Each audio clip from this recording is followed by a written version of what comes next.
Yaxshimi? Yaxshimisiz? Yaxshi, o'zingiz yaxshimi? Uzun bo'pti ko'rishmagili. Ha, Yaqin yaxshi turibmisiz? yaxshi. O'z vaqtida opangiz bo'lmagan bo'lsa, ikkimiz ham baxtli bir juftlikdan bo'lib qolardik. Shunday shu. Sizcha yaxshi yetayotgansiz opam bilan?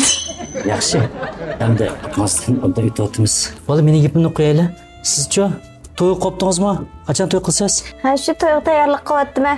Borasiz to'yga? Bo'ldilar. Sizning to'yingizni berib o'zimni azoblagandan bormayli qo'yaychi bo'ldi. Bormisiz? Bo'lmas. O'zingizning dodisini to'y tursa. Voy, dadam bilan to'y qildingizmi? Na. Ha? Voy. Unda tekin bassam bo'lmaydi-ku. Nima japaman u yerga berib? Bo'pti.